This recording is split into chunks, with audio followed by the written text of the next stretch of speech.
दिगंबरा दिगंबरा हा उच्चार, हा जप आपल्याला प्रत्येक गावोगावी ऐकायला मिळतो. आणि त्याच महाराजांच्या आज मी मंदिर आहे, म्हणजे मी दत्तांच्या मंदिरात आहे.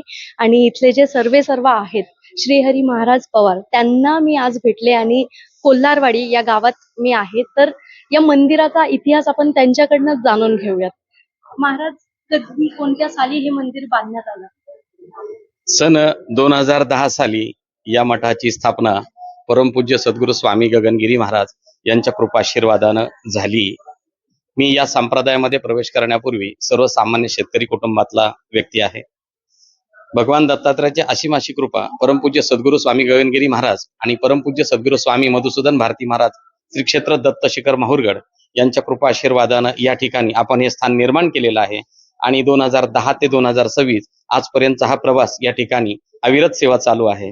भगवान दत्तात्रयाची दररोजची प्रति उपासना, प्रति गुरुवारचं अन्नछत्र, प्रति पौर्णिमा, प्रति अमावस्या अन्नदान, प्रति गुरुवार दुपारी मध्यान्ह काळामध्ये नामचिंतन, सत्संग आणि भगवान दत्तात्रयाची अविरत उपासना अखंड या ठिकाणी चालू आहे.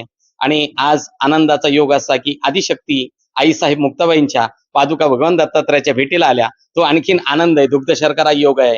ब्रह्मचिकला आदिशक्ती मुक्ताबाई यांची कृपा या संस्थांवरती झालेली आहे. आणि भगवान दत्तात्रयाची कृपा आपल्या सर्वांवरती राहील अशी प्रभूचरणी प्रार्थना करतो आणि माझ्या वाणीला पूर्णविराम देतो. हरिओम गुरुदेव दत्त.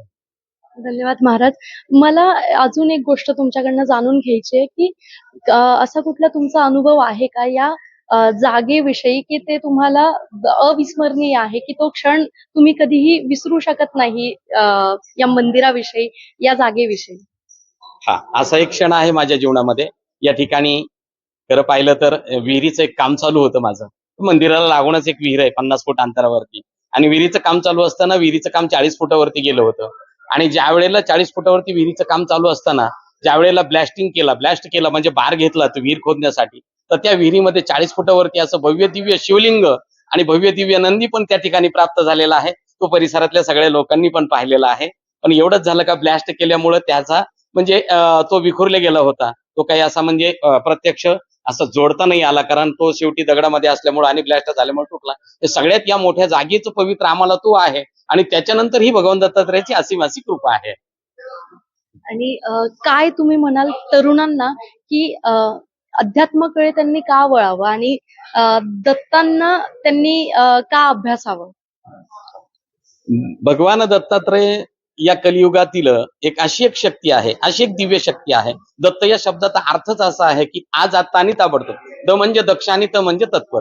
अति दक्ष आणि अति तत्पर असणारा असा हा परमात्मा. आणि याची उपासना म्हणजे ताबडतोब फलद्रूप होणारी उपासना आहे.